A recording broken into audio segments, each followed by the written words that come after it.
안녕하세요. 전국의 중학생 친구들 반갑습니다. 쏙쏙과학의 김여정입니다. 네, 우리 여러 가지 운동에 대해서 함께 배우고 있어요. 물리 파트죠. 조금 지루할 물리예요. 조금 여러분 그래도 물리 개념 잘 잡으면요, 여러분이 또 미리 공부하신 친구들은 학교 갔을 때 아마 이렇게 웃는 날이 있을 거야. 기쁜 마음을 수업 해보자고요. 오늘 여러 가지 운동 중에 힘과 등가속도 함께 합니다. 우리 지난 시간 관성, 등속, 직선 운동 함께 했죠? 오늘은 힘이 가해지는 운동이야. 우리 관성이나 등속, 직선 운동은요, 힘이 없어야 돼요. 힘이 있더라도 합력이 제로여야 된다면 오늘 이 시간 함께하는 내용은 힘이 작용하는 경우에 대한 운동이다 라고 보시면 되겠습니다. 일단 알짜 힘과 속력 변화, 알짜 힘, 알짜배기 힘, 다른 말로 합력이라고 불렀죠. 실제 이 물체한테 작용하는 그 힘을 일컬어서 알짜 힘이다 라고 표현하고, 알짜 힘이 작용할 때 속력이 어떻게 달라지냐 일단 볼게요. 우리 알짜 힘과 물체의 운동 방향이 같은 방향으로 작용하는 경우가 있어. 예를 들어 선생님 설명을 드리면 뭐 이런 경우죠. 물체가 밑으로 떨어지는 거야. 일명 낙하 운동이다 라고 부르는 거죠. 이때 물체가 밑으로 떨어질 때 어떤 힘이 작용하고 있다? 중력이라는 힘이 있어요. 그죠? 중력은 지구 중심 방향 아래쪽으로 작용해. 즉 힘이 아래로 가해지는데 물체가 또 아래로 떨어지네. 즉 운동하는 방향과 힘의 방향이 이렇게 같은 방향으로 날아가는 경우에는 물체의 속력은 점점 증가한다. 그럼 반대로 알짜 힘과 운동 방향이 반대 방향으로 작용하는 케이스는 그러면 떨어지는 게 아니라 이번에는 위로 물체를 던져 올리는 거지. 우리 연직 위로 던진 공, 뭐 이런 운동이죠. 물체가 위쪽으로 운동하려 해요. 그런데 여기에서 작용한 힘은 역시나 중력이 지구 중심으로 작용하고 있죠. 힘의 방향과 운동 방향이 반대 방향으로 작용하죠. 그러면 물체가 가려는 걸 방해해. 그래서 속력이 점차적으로 줄어드는 운동을 한다고. 그래서 알짜 힘과 힘의 방향이 같은 쪽으로 날아나면 속력은 증가. 반대쪽으로 날아나면 속력이 감소. 이렇게 된다고 보시면 되겠습니다. 그럼 속력 변화에 영향을 주는 요인. 이거는 여러분이 처음 자전거를 배울 때, 물론 혼자 자전거를 잘 터득해가지고 4발에서 3발, 3발에서 2발로 간 친구들도 있겠지만 대부분의 친구들은 부모님이나 뭐 형이나 누나나 누군가의 도움을 받아서 우리 2발 자전거를 타게 돼요. 그거 생각하시면서 이해하시면 조금 쉬울 거야. 보자. 우리 알짜 힘과 속력 변화. 지금 1kg 둘 다 수레가 질량이 동일한 상태로 오른쪽에서 1N의 힘으로 잡아당기는 경우와 2N의 힘으로 잡아당기는 경우 어느 경우에 속력 변화량, 그러니까 처음에 비해서 속력이 더 많이 변했냐 이거죠. 그럼 이건 이렇게 생각하자.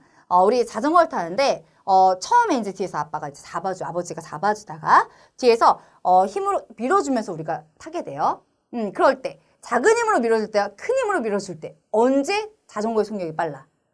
좀 세게 밀어줄 때죠. 즉 알짜 힘이 클수록 속력 변화는 크다. 이렇게 생각해 주시면 되겠습니다. 그래서 이거는 질량이 일정할 때 조건이 있죠. 우리 둘의 관계를 알아볼 때 지금 현재 알짜 힘과 선생님 속력 변화량의 관계만 알아볼 거야. 그럼 나머지 요인 변인 질량도 변화시키면 안 되겠죠. 그래서 질량은 일정한 상태로 알짜 힘이 2배가 됐더니 속력 변화율도 2배로 늘어났네. 이런 게 무슨 관계? 하나가 늘어날 때 다른 하나도 늘어나는 거 비례한다죠. 그럼 밑에 그래프 보시겠습니다. 지금 같은 시간이야. 같은 시간 동안 속력이 변화량을 봤더니 속력이 처음에 비해서 얼마큼 늘어나냐. 처음에 둘의 속력은 모두 다 0이었어요. 아이고. 그런데 같은 시간 동안 1N 물체에 비해서 2N이 속력 변화가 크죠. 여기서 알 수 있는 사실, 힘이 크게 작용할수록 속력 변화가 크다. 그래서 요걸 통틀으면 힘과 속력 변화는 무슨 관계? 비례한다. 큰 힘이 작용할 때 물체의 속력은 크게 변한다. 이렇게 비례관계라는 거 알 수 있겠고요. 다음, 그럼 이번에는 질량과 속력 변화야겠죠. 그럼 이건 어떻게 하면 돼? 자전거를 타는데 자전거에 이제 몸이 가벼운 동생이랑 몸이 동생보다 무거운 내가 탔을 때 아빠는 똑같은 힘으로 밀어줬어요. 누구의 속력이 더 빠르냐? 가벼운 애죠. 가벼운 동생이지. 여기서 알 수 있는 게 그거야. 봐. 1N 동일한 힘으로 대신 수레의 질량이 1kg냐 2kg냐 질량이 다르죠. 그래서 질량과 속력 변화를 따지는 거야. 그럼 역시나 나머지 하나의 요인인 힘은 일정하게 유지시켜야 되겠죠. 이때 질량이 2배로 커졌더니 속력 변화는 2분의 1배가 됐어요. 질량이 3배로 늘어나면 3분의 1배, 질량이 4배로 늘어나면 4분의 1배.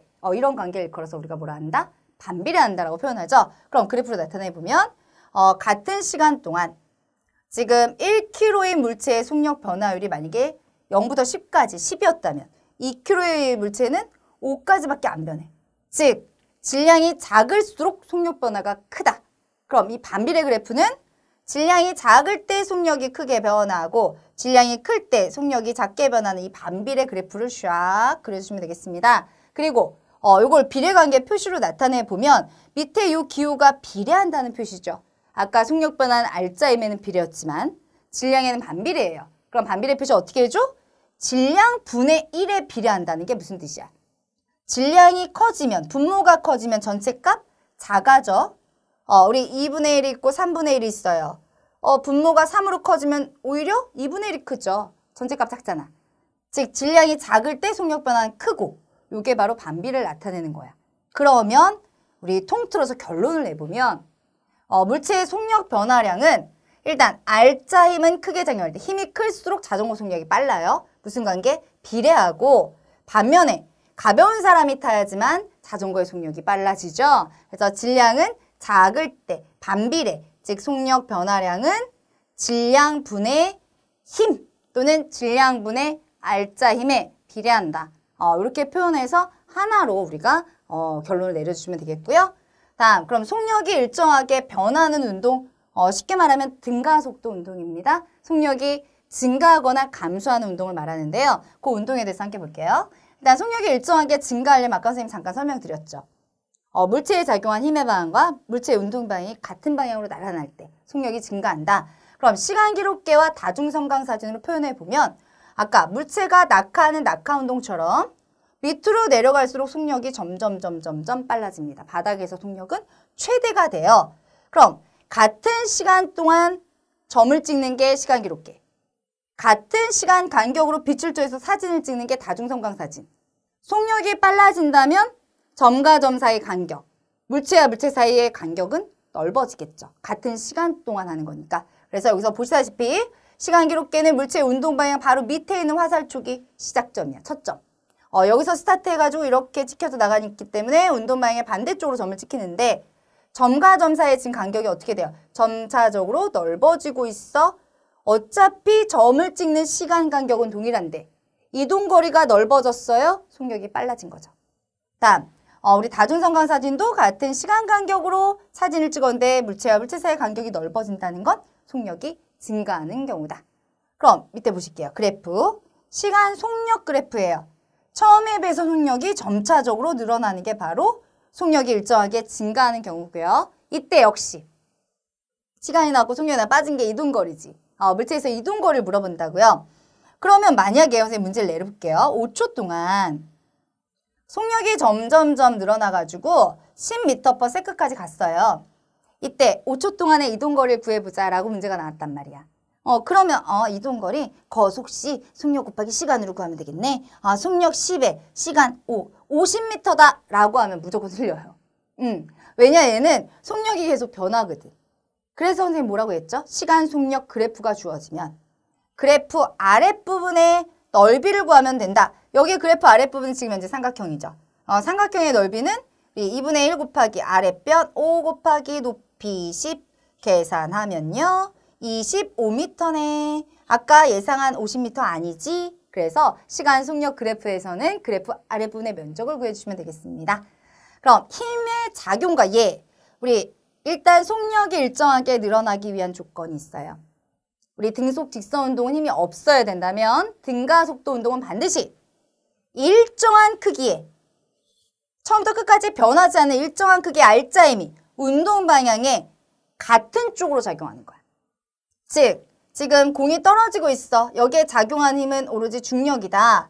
그럼 중력이 처음부터 끝까지 내려가는 동안 다 일정합니다. 똑같아요. 중력의 크기는. 그런데 중력이란 힘의 방향과 물체의 운동 방향이 나란하기 때문에 속력이 점차적으로 빨라지는 거야. 중력이 커지는 게 아니에요. 일정하다고. 그래서 자유낙하하는 물체 운동. 그럼 선생님, 자유낙하는 뭐예요? 자유롭게 낙하는 건가요? 자유낙하는 공기 저항을 배제시킨 거예요. 공기 저항력을 받지 않는 상태에서 오로지 중력만 받고 떨어진 거예요. 일명 진공 상태죠. 우리 진공 상태에서 떨어지는 걸 자유낙하라고 불러요. 그래서 자유낙하는 물체의 운동, 역시 속력이 점차적으로 증가하고. 빗면, 우리 경사진 빗면을 굴러 내려가는 공, 우리 가파른 언덕길 밑으로 내려갈 때 막 가속도, 나도 모르게 막 속력 붙죠? 속력이 일정하게 증가해. 왜? 물체가 운동하는 방향과 작용한 힘의 방향이 같은 쪽으로 나란하기 때문이죠. 그럼 이번에 속력이 일정하게 감소하는 케이스도 함께 볼게요. 반대 경우죠. 그럼 이 경우는 시간 기록계나 다중성 강사진에서 보면 어떻게 돼요? 일단 첫 점, 시간 기록계에서 운동 방향 바로 밑에 있는 점부터 시작해서 찍기 시작하죠. 그런데 간격이 점점 좁아진다. 왜? 같은 시간 동안 이동 거리가 줄어들었다는 거죠. 속력이 감소했다. 다중성 강사진은 물체가 운동하는 방향과 사진 찍힌 방향이 똑같기 때문에 이렇게 역시 간격이 점점 좁아진다는 건 속력이 일정하게 감소하는 운동이다. 그래프에서 보실게요. 처음에 속력이 20m/s라고 치고 바닥에 갔더니 8초 만에 이제 도달했어. 바닥이라기보다 이제 속력이 제로가 됐어. 그럼 이 경우는 낙하 운동의 반대 케이스죠. 연직 위로 공을 던져 올리는 경우지. 지금 처음에 속력이 20m/s였던 거고 가장 꼭대기에 올라갔을 때 순간 속력이 0이 된 거예요. 그럼 다시 물론 떨어지겠죠. 그럼 올라가는 동안의 운동만 보면 속력이 점차적으로 감소하다가 최고점에서 제로가 됐어요. 그럼 역시 8초 동안의 이동거리 구하자. 이런 문제 나오면 어떻게 한다? 시간 속력 그래프에선 그래프 아랫부분의 면적을 구하자. 그래프 아랫부분의 면적, 넓이를 구하면 그게 즉슨 이동거리가 돼요. 삼각형의 넓이 구해주시면 되겠죠. 2분의 1 곱하기 8 곱하기 20 들어가면 2, 4, 8. 4 곱하기 20 하면 80m가 올라가는 동안 80m만큼 올라갔구나. 이렇게 이동거리 계산해 주시면 되고요. 이 경우는 속력이 일정하게 감소할 때는 역시 일정한 크기의 힘은 작용하고 있어요. 지금 공을 위로 던져 올릴 때 어떤 힘이 작용해? 위쪽으로 작용한 힘은 바로 아래쪽으로 작용한 힘이 중력이죠. 중력이라는 힘은 처음부터 끝까지 똑같습니다. 공이 위로 올라가는 동안에 커지지도 않고 작아지도 않고 동일해요. 대신 물체의 운동 방향이 위로 힘의 방향과 정반대이기 때문에 속력이 점차적으로 감소하는 거예요. 최고점에서의 속력은 0이 되는 거고. 그러면 이렇게 속력이 변하는, 증가하거나 감소하는 이 변하는 운동에서 평균 속력과 이동거리 구하는 방법이 있어요. 이동거리는 좀 전처럼 시간 속력 그래프가 주어졌다면 그래프 아랫부분에 면적을 구했지, 삼각형의 넓이를 구했다면 평균 속력은 어떻게 구하냐? 정리할게요. 일반적으로 평균 속력 구하는 방식은 두 가지가 있어요. 선생님이 지난 시간까지 알려줬던 평균 속력은 속력이 변하는 물체의 운동은 평균 속력을 구해야 된다. 평균적인 빠르기. 그럼 일반적인 속력 구하는 공식이 시간분의 거리다. 그런데 앞에다 뭐만 붙여주면 돼요? 총 시간분의 총 거리. 이렇게 해서 평균 속력 구하는 게 일반적인 첫 번째 방법. 그런데 지금 속력이 변하는 등가속도 운동에서는 또 다른 공식이 있습니다. 바로 어떤 공식이냐? 두 번째 평균 속력 구하는 공식은 선생님이 문제로 잠깐 볼게요. 지금 예를 들어 선생님이 하나 내볼게.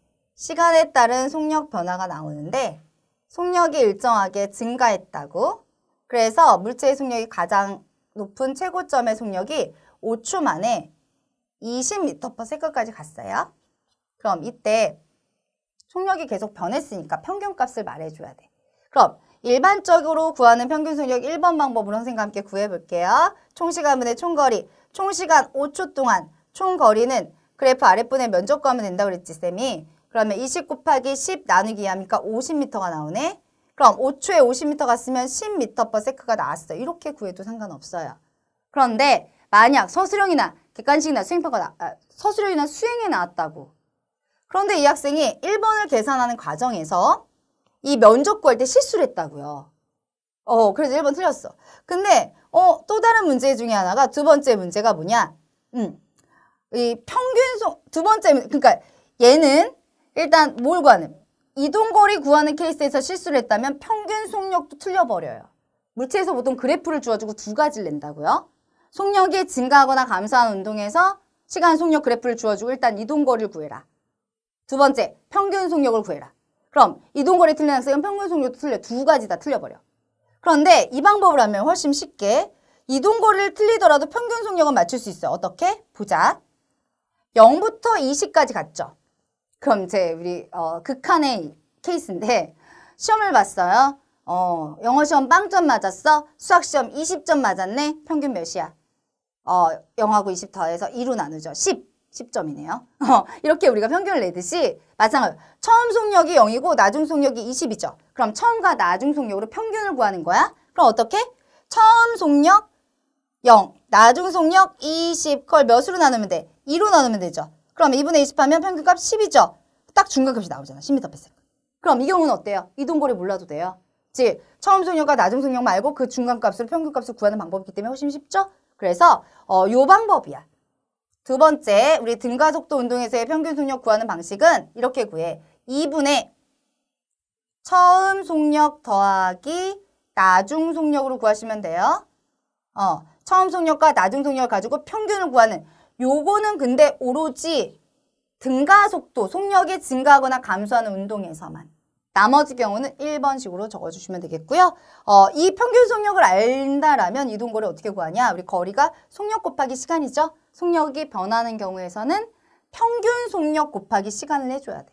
근데 이 두 번째 방법은 선생님이 추천하진 않아요. 왜? 시간 속력 그래프가 나오면 면적을 구하면 이동거리가 나오니까 그 방법이 훨씬 쉽다고요. 여기서는 이렇게 내가 평균값이 10을 구했지? 그러면 이건 무슨 뜻이냐면요. 이거지. 내가 면적을 구한 이 삼각형의 넓이나 이 삼각형, 요 삼각형 두 개 합동이죠.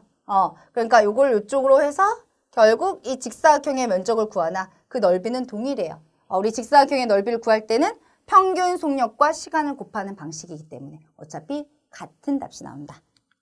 다음 속력이 일정하게 변하는 운동에서 시간 이동거리를 물어보는 경우가 있어요. 이건 좀 살짝 어려울 수 있는데 우리 속력이 일정하게 증가할 때 보자.